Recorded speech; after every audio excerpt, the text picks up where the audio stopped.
Boa tarde, meus irmãos. Bondade do Pai seja sobre a vida de cada um de nós, sobre as nossas famílias, sobre a nossa igreja. Quero agradecer a atenção dos irmãos. Esperamos que esse tempo aqui seja um tempo proveitoso diante da palavra, na presença do Senhor. O nosso estudo hoje à tarde é diante de um pedido que me foi feito pelo Zap.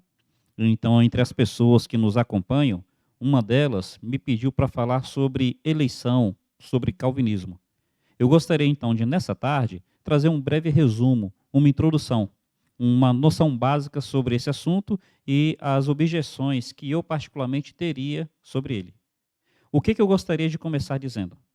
Meus irmãos, quando nós entramos nesse tipo de assunto, infelizmente, há uma tendência a sermos contenciosos e sermos ofensivos. De ambos os lados acontece isso. Então, por exemplo, o calvinista coloca aqueles que eles chamam de arminianos como se fossem heréticos. E eu já vi as pessoas colocarem assim, o diabólico ensino do calvinismo. Meus irmãos, eu creio que essas duas tendências são erradas. Então eu creio que o calvinista tem que olhar o outro lado e ver irmãos sinceros que amam Jesus Cristo e procuram estudar a palavra. E as pessoas que não são calvinistas têm que olhar também para o calvinista e ver irmãos sinceros que amam Jesus Cristo e estudam a palavra. Eu quero trazer aqui algumas objeções, mas, por favor, sem querer ofender a ninguém. De início, o que eu posso dizer? Eu não sou calvinista e eu não sou arminiano. Então, de início, eu quero colocar isso bem claro. Eu não defendo bandeira nenhuma, nem calvinista e nem arminiana. Mas, sem querer falar de mim, falar mesmo da Bíblia, o que a gente pode dizer? Primeiro, quando a gente vai falar do calvinismo, da eleição, não dá para, numa live, nós sermos assim, entrarmos em muitos pormenores. Não dá para a gente explicar tudo. Eu diria nem apenas numa live, eu diria que até mesmo num curso sobre o assunto, ainda não dá para a gente entrar muito em certos assuntos. Por qual razão? Você vai perceber que tem tantos conceitos, por exemplo, tem o infralapsarianismo, supralapsarianismo, sublapsarianismo. Talvez sejam palavras que você nunca ouviu, né? Tem ultracalvinismo, tem calvinismo, tem amiraldismo, tem arminianismo, tem, como é que a gente pode dizer? Chamado eficaz, tem graça geral ou graça universal e graça especial. Você talvez nunca tenha ouvido falar isso. Por quê? Porque, infelizmente, aqui é uma crítica minha, acaba-se entrando em tantos conceitos criados pelo homem que o assunto deixa de ser teologia bíblica, o que a Bíblia tão somente está dizendo, e acaba se tornando aquilo que eu chamo de filosofia teológica. Então, ao invés de ser uma teologia tão somente bíblica, abrir o texto e deixar o texto dizer sozinho, cria-se tantos conceitos que entra mais no campo de uma filosofia com roupagem teológica. Aí é um pensamento meu. Assim, o que eu gostaria de fazer? Eu gostaria de dar um pano de fundo, uma noção geral, apresentar de uma forma simples e resumida, e colocar, então, quais seriam as minhas objeções, não em termos de desmerecer quem pensa dessa forma.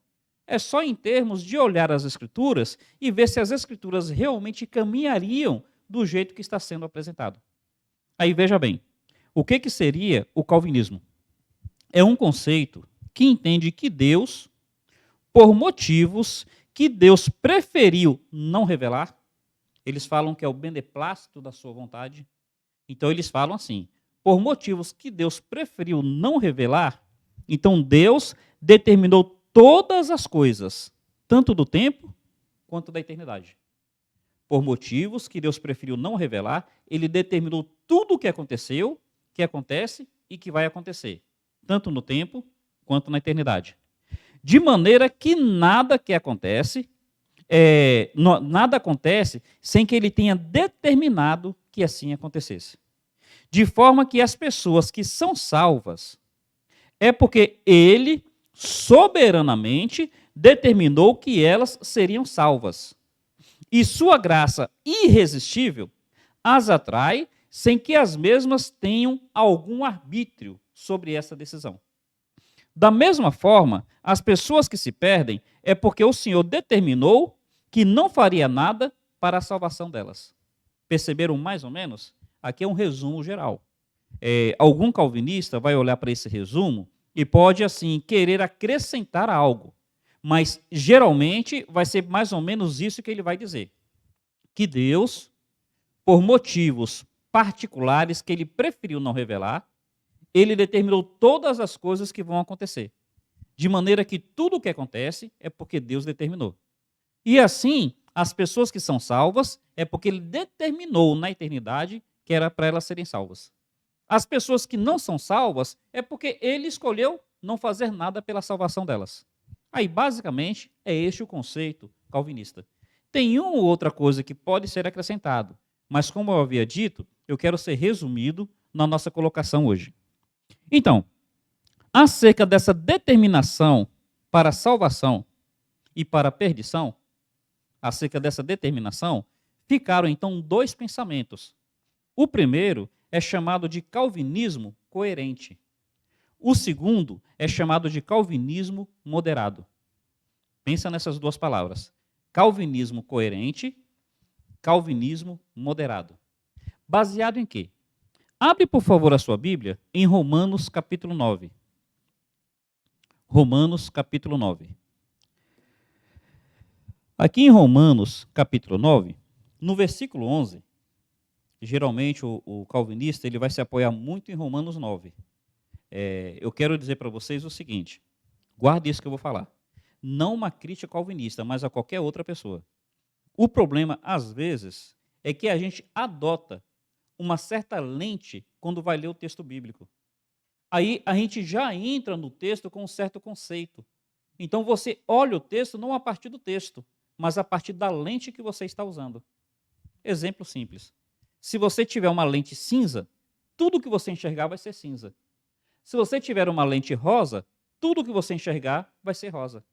Aí um dos problemas, quando as pessoas vão ler Romanos 9, é que elas já entram com uma lente calvinista no texto.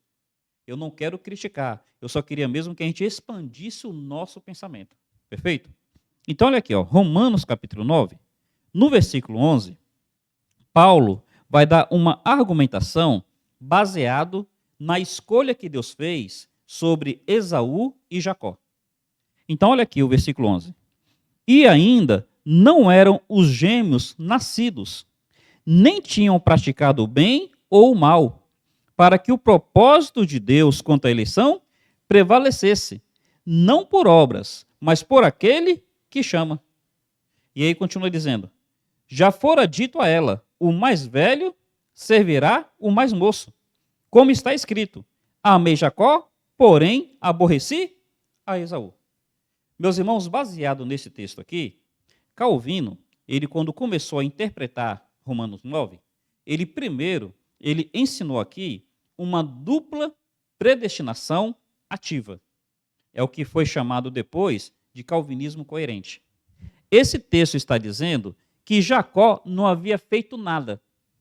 E Jacó não fez nada, Deus predestinou Jacó, na visão de Calvino, para ser salvo. Então, uma predestinação ativa para a salvação. Só que esse mesmo texto, que está dizendo que Jacó não fez nada para ser salvo e Deus o elegeu para a salvação, na visão calvinista, também está dizendo que Esaú não fez nada.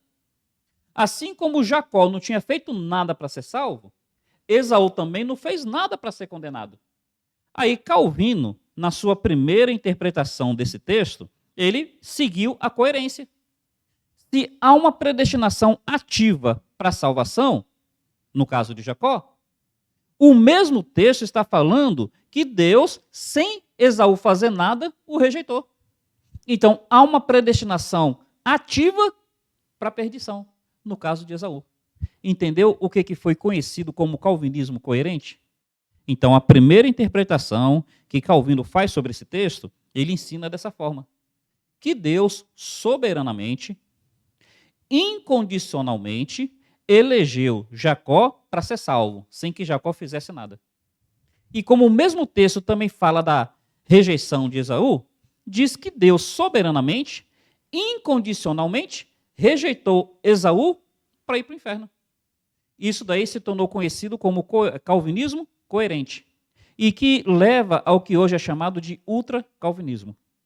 Na época, isso daí impactou muito, de tal maneira que várias pessoas começaram a criticar Calvino porque colocou Deus como autor do pecado.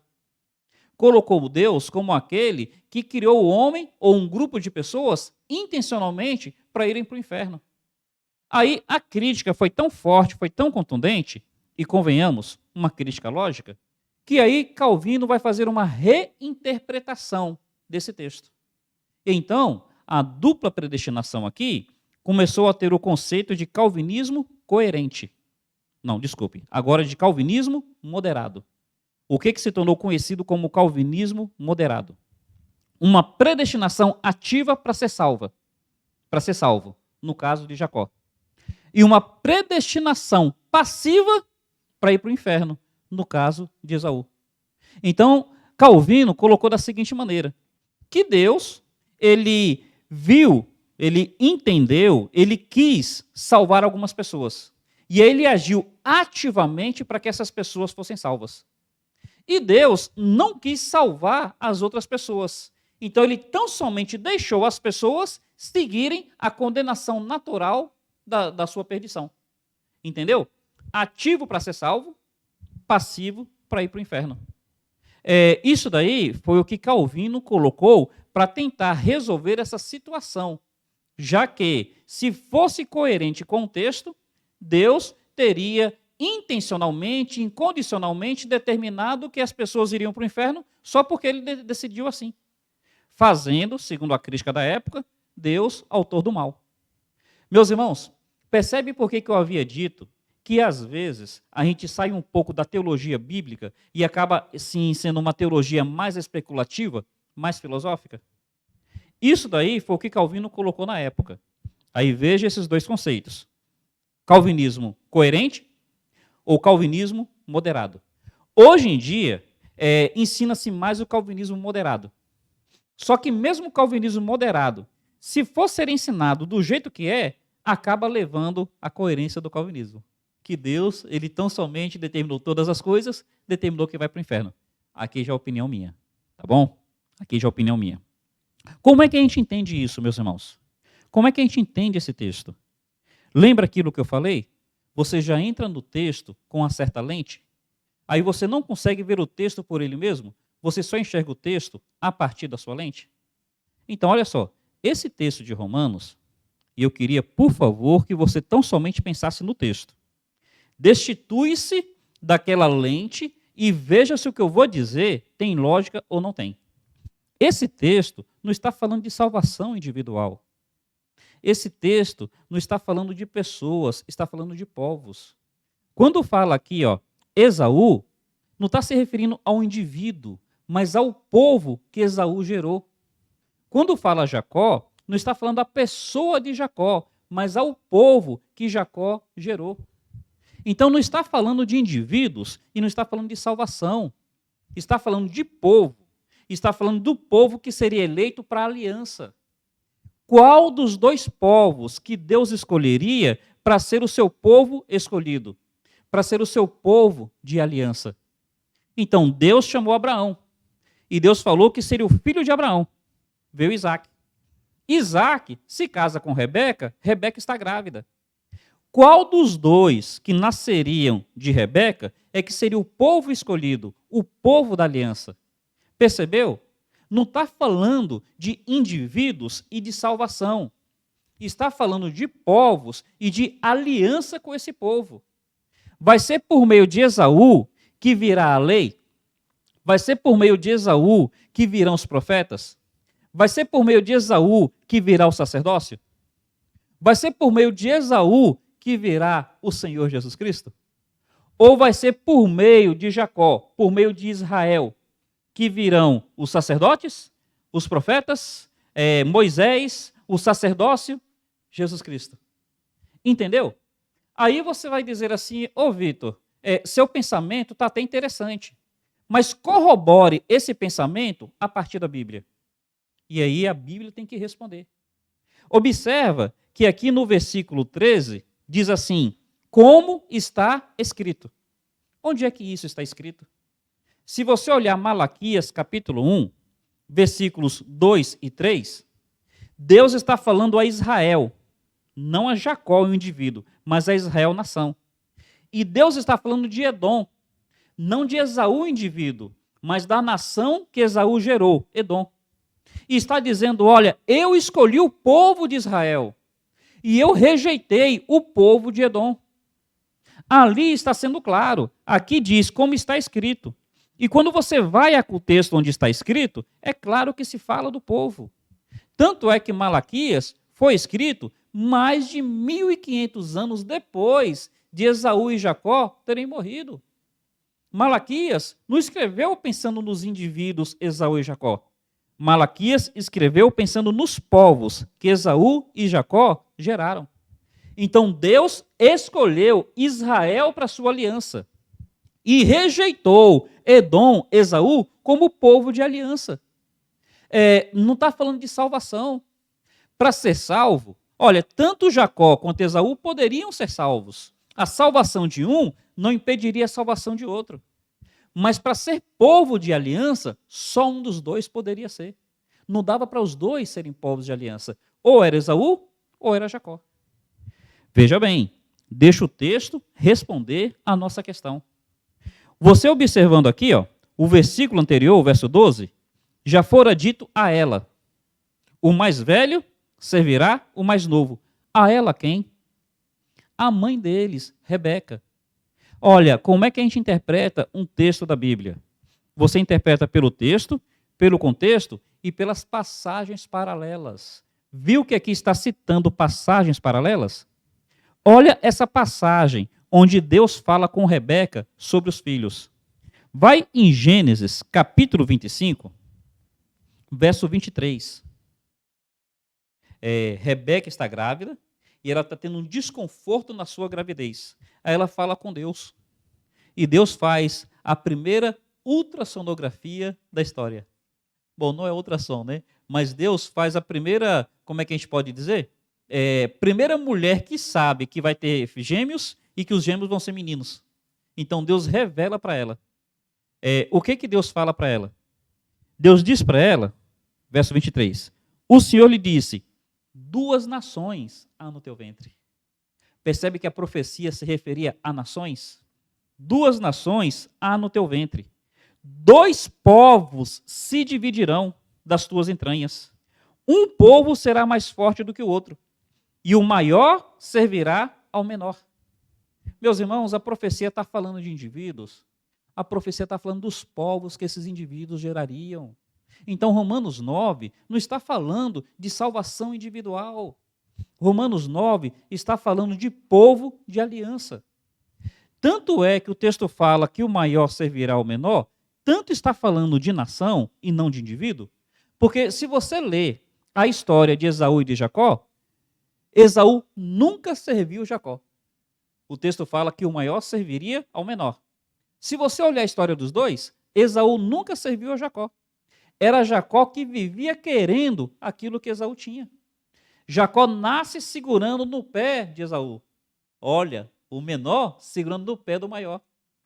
Jacó cozinha para Esaú, querendo que Esaú lhe dê o direito de primogenitura. Olha, Jacó servindo o maior. Jacó, ele se veste de Esaú para se apresentar ao pai. Quando o pai pergunta seu nome, ele tem que negar que é Jacó e dizer que é Esaú, porque Jacó vivia servindo Esaú. Jacó foge com medo de Esaú. E quando Jacó volta para se encontrar com Esaú, Jacó volta e se ajoelha diante de Esaú por 7 vezes. Jacó dá presentes a Esaú. E quando Jacó vai falar com Esaú, diz que olhou o rosto de Esaú como se fosse o rosto de Deus. Meus irmãos, não era para o maior servir o menor? Mas se você olhar a história dos dois, Esaú nunca serviu Jacó. Era Jacó que servia Esaú. Porque não estava falando dos indivíduos, estava falando das nações. Agora, realmente, como nação, Esaú dependia de Israel para conhecer o Deus Todo-Poderoso. Como nação, Edom precisava de Israel para conhecer o Deus verdadeiro. Percebeu então? O texto aqui não está falando de indivíduos, está falando de nações. E não está falando de salvação, está falando da aliança do povo de Deus. Estamos tirando nossas lentes. Estamos olhando o texto a partir do texto. Aí, meus irmãos, seguindo adiante, qual é a base que o calvinismo vai ter? Como eu havia dito, o calvinismo ele acaba sendo uma filosofia teológica, na minha ótica. Aqui eu tenho todo o respeito para quem pensa diferente. E nessa filosofia teológica, ele criou 5 pilares. Ele criou 5 pontos do calvinismo, que é chamado de tulipe. Tulipe é um acróstico em inglês. Então, eles pegaram a primeira letra de cada um desses pontos e fizeram esse acróstico, que é tulipe. Como é que é esses 5 pontos? Primeiro, total depravação, é o T de tulipe. Segundo, a eleição incondicional. Em inglês, começa com U. Terceiro, expiação limitada. Cristo só morreu pelos eleitos. Quarto, graça irresistível. Aqueles que são eleitos nunca resistirão à graça de Deus. E quinto, perseverança dos santos. Uma vez salvo, salvo para sempre. Essa é a base do calvinismo. É em cima dessa tulipe que ele vai ensinar os seus postulados, sabe? Só para você perceber como é que esses pontos são fortes, o terceiro, que fala de expiação limitada, ele é tão forte, dizer que Cristo só morreu pelos eleitos, que alguns calvinistas, eles acabaram criando uma nova linha de pensamento. Ao invés de serem calvinistas de 5 pontos, eles defendiam um calvinismo de 4 pontos, que é chamado de amiraldismo. O que esse calvinismo de 4 pontos faz? Tira a expiação limitada. Por isso que são 4 pontos. Porque eles entendem que isso é muito forte. Meus irmãos, todo respeito ao calvinismo. Olha, diminuir a extensão da morte de Cristo, eu particularmente tenho uma dificuldade muito grande. Todo respeito. Eu creio que isso beira uma heresia. Na minha ótica, mas eu não estou chamando o calvinista de herético. Eu só estou dizendo que eu tenho uma dificuldade tão grande que, para mim, isso beira a heresia. Tá bom? Vamos, então, entender o que a Bíblia nos ensina. Como é que a Bíblia vai nos levar a ter uma percepção sobre esses assuntos. Como eu havia dito, aqui é só um pano de fundo. Eu mostrei mais ou menos qual é o pensamento calvinista.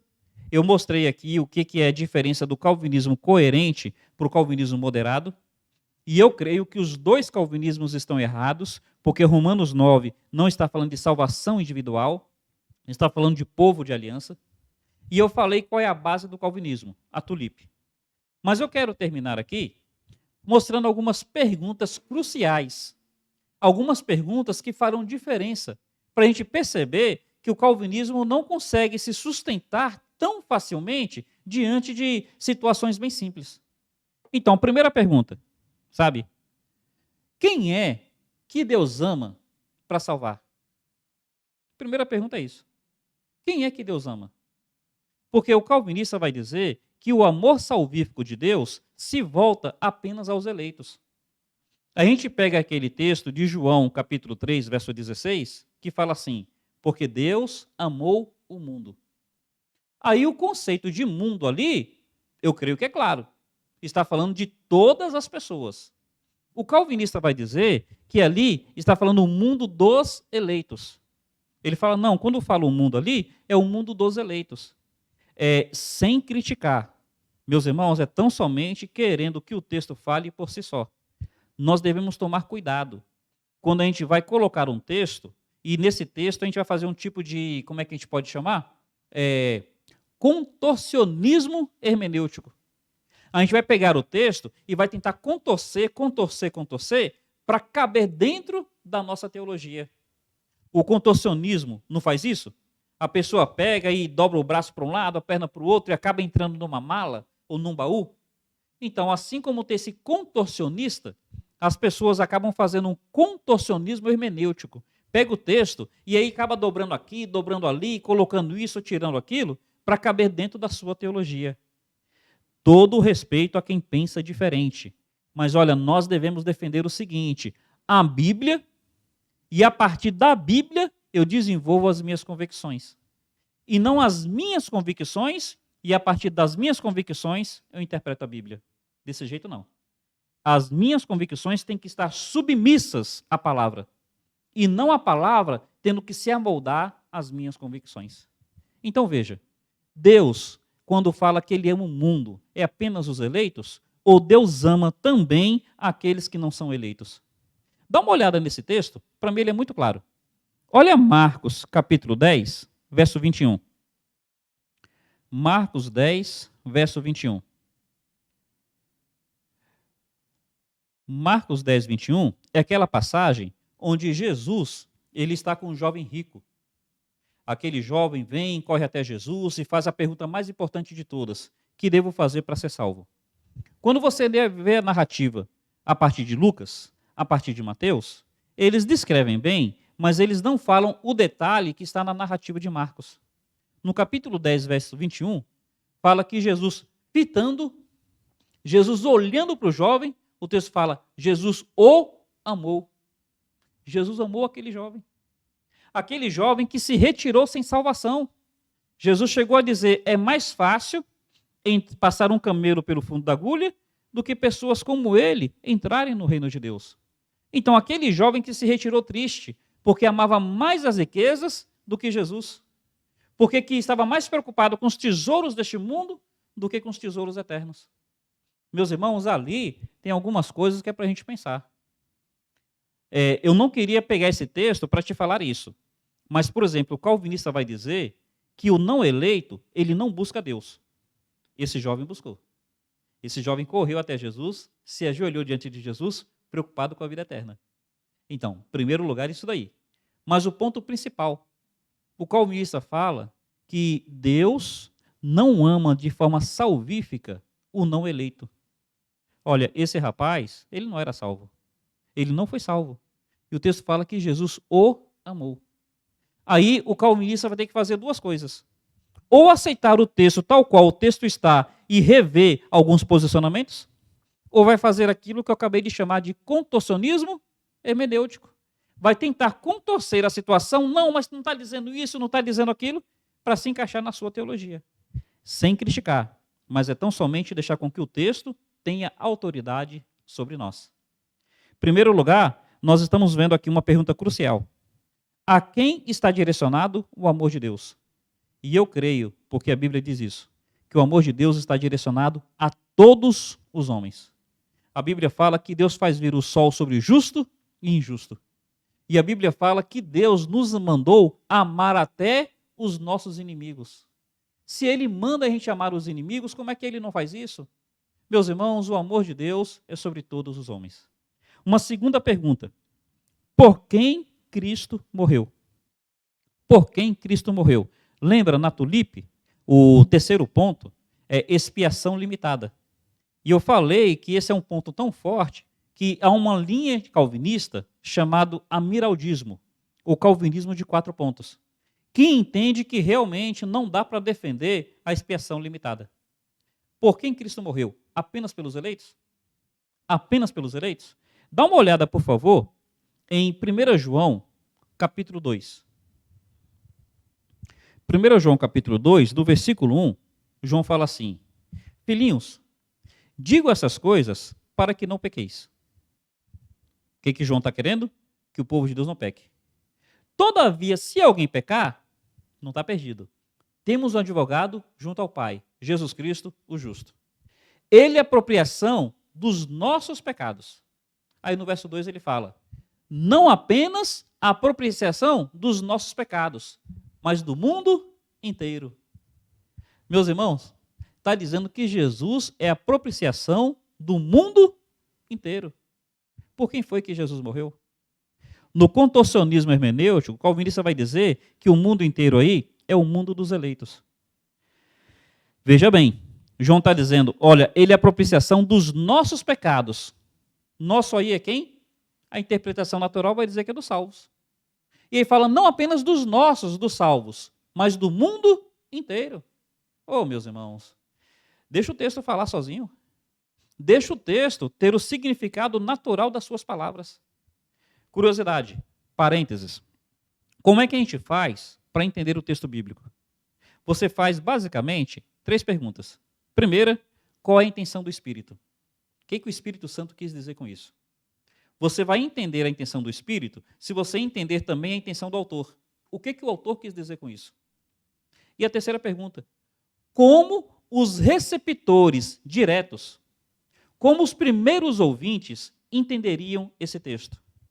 Então, tenta voltar 2000 anos atrás. Não tinha essa discussão calvinismo, arminianismo, não tinha essa discussão. Aí você está ali entre os receptores de João, os seus leitores. E você recebe essa carta. E João falando assim, filhinhos, né, escreva isso para que não pequeis. Se pecar, temos advogado junto ao Pai. Ele é a propiciação dos nossos pecados. Você entenderia que nossos aí é quem? Eu creio que você entenderia que é os salvos. Aí ele fala, não apenas dos nossos, mas do mundo inteiro. Você entenderia que o mundo inteiro aí é quem? É o mundo dos eleitos? Nem havia essa discussão na época. Então, meus irmãos, outra pergunta crucial, que infelizmente o calvinista vai ter que responder, e sem contorcionismo hermenêutico. Mais forte ainda, ou tão forte quanto esse texto. Abre, por favor, 2 Pedro, capítulo 2. 2 Pedro, capítulo 2. Veja aqui o que diz. Versículo 1. 2 Pedro 2, verso 1. Assim como no meio do povo surgiram falsos profetas, está falando de Israel. Então, lá no meio de Israel, no passado, surgiram falsos profetas. Assim também haverá entre vós falsos mestres. Então, falsos mestres aconteceu no passado, acontece no presente, acontecerá no futuro. Os quais introduzirão dissimuladamente. Dissimuladamente. Meus irmãos, aqui na calvinismo não é arminiano não, viu? É falso mestre. Os falsos mestres são dissimulados. Heresias destruidoras. Até o ponto de renegarem o soberano Senhor que os resgatou. Que resgatou quem? Os falsos mestres. Olha o que o texto está dizendo. Que eles vão negar o soberano Senhor que os resgatou. Percebe que a morte de Cristo é voltada até esses falsos mestres? Meus irmãos, não está dizendo aqui um universalismo, que todo mundo no final vai ser salvo. O que está dizendo é o seguinte, é que o sangue de Cristo propiciou perdão para todos os homens. E esse perdão é aplicado àqueles que creem. Assim que eu entendo a morte de Cristo. Qual é a extensão da morte de Cristo? Cristo morreu por todos os homens.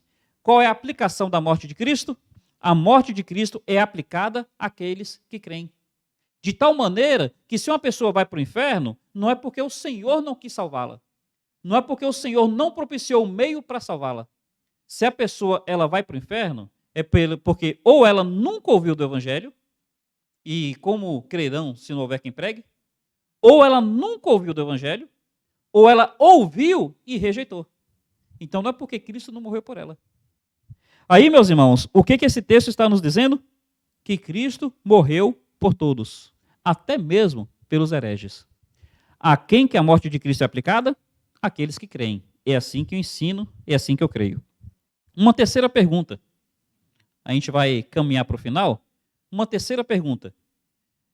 Quem é chamado ao arrependimento? Eles costumam dizer assim, muitos são chamados, poucos são escolhidos. Pegando aquela expressão de Jesus, para falar assim que nem todo mundo é chamado para a salvação. Mas dá uma olhada, por favor, em Atos, capítulo 17. Atos, capítulo 17. Atos 17. Observe, por favor, o versículo 30. Diz assim: Ora, não levou Deus em conta os tempos da ignorância. Paulo está falando ali em Atenas, está falando sobre aquela idolatria toda no meio das pessoas, está falando assim que essa idolatria é de muitos anos. Aí diz, Deus não está levando em conta o tempo da ignorância. Mas, agora, notifica aos homens que todos, em toda parte, se arrependam. Deus está notificando para que quem se arrependa? Os homens todos. Aonde? Em toda parte. Meus irmãos, o chamado de Deus é a todos. É a todos. Todos são chamados ao arrependimento. Deus não chama apenas os eleitos, não. Isso de dizer que só os eleitos é que podem, assim, realmente atender à chamada do arrependimento, porque só eles que vão ter uma graça irresistível, meus irmãos, na filosofia teológica do calvinismo, pode ter sua lógica. Mas na teologia bíblica, na Bíblia por si só, vai ter que fazer um contorcionismo hermenêutico com muitos textos. Todos são chamados ao arrependimento. Tanto é que Jesus, lá em Mateus 13, aliás, Mateus 12, ele vai increpar as cidades nas quais ele fez milagres pelo fato delas não terem se arrependido.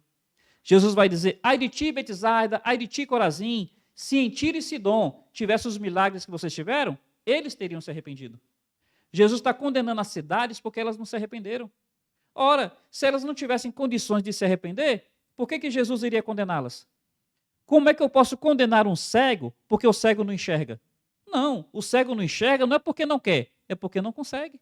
Eu não posso condenar um cego por não enxergar, não posso condenar um mudo por não falar, um surdo por não ouvir, um paralítico por não andar. Eu só posso condenar alguém que realmente tenha condições de fazer e preferiu não fazê-lo. Jesus condena aquelas cidades porque elas tiveram milagres, oportunidades de crer, mas escolheram não crer. Quem é chamado para arrependimento? Todos, mediante a pregação da palavra. Último lugar, e aqui a gente encerra. O homem pode resistir a Deus? O calvinista gosta muito daquele texto, né? Agindo eu, quem impedirá? Meus irmãos, vejam bem. O homem não pode resistir ao poder de Deus. Se Deus quiser tirar minha vida, não há nada que eu possa fazer para impedir isso. Se Deus quiser pesar a mão sobre mim, não há nada que eu possa fazer para impedir isso. Então, realmente, nesse sentido, não. Mas a iniciativa salvífica de Deus, eu posso rejeitar ou não? Eu posso resistir ou não? O calvinista vai dizer que não. Mas dá uma olhada nesses textos, por favor. Veja bem os textos. Primeiro, abre, por favor, em Atos capítulo 7, verso 51. Atos 7, verso 51. Diz assim: homens de dura cerviz e incircuncisos de coração e ouvidos, vós sempre resistis ao Espírito Santo, assim vós como vossos pais. Estevão está pregando aos judeus. E Estevão vai fazer um panorama. Vai pegar desde a saída de Abraão, de Ur, para chegar até a crucificação de Jesus. E vai pegando todo esse panorama e depois fala assim, olha, os nossos pais, eles resistiram a Deus no deserto, resistiram a Deus na terra prometida, resistiram a Deus em todo o período, resistiram ao Espírito Santo de Deus. E assim como os pais resistiram, vocês também estão resistindo. É possível resistir ou não é, meu irmão? Deixa o texto falar sozinho. Abre, por favor, em Hebreus, capítulo 3. Hebreus 3, no verso 7, diz assim: assim, pois, como diz o Espírito Santo, hoje, se ouvirdes a sua voz, não endureçais o vosso coração, como foi na provocação, na tentação do deserto. O Espírito Santo está dizendo, olha, no Velho Testamento, lá no deserto, eles resistiram à minha voz. Hoje, se vocês ouvirem, não resistam. Meu irmão, é possível ouvir a voz do Espírito Santo e resistir. A Bíblia está dizendo isso. Olha o verso 15. Verso 15 fala, enquanto se diz, hoje, se ouvirdes a sua voz, não endureçais o vosso coração. Olha a Bíblia dizendo mais uma vez. É possível resistir à iniciativa graciosa de Deus? É.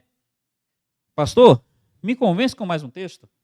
Se lembra quando Jesus Cristo, em sua última viagem a Jerusalém, ele diz assim, Jerusalém, Jerusalém, que matas os profetas, que apedrejas os que te são enviados. Quantas vezes eu quis te colocar debaixo das minhas asas, como a galinha faz com seus pintinhos, mas vocês não quiseram. Jesus dizendo que ele quis várias vezes, ele mandou profetas e ele mesmo veio a Jerusalém. Ele está dizendo, quantas vezes eu quis, mas vocês que não quiseram. Meus irmãos, pode resistir à graça de Deus? Pode. E alguém vai dizer, ô pastor, Deus não é soberano? É, mas Deus em soberania, Ele escolheu fazer isso. Em soberania, Ele escolheu trabalhar com o homem a partir da liberdade do homem.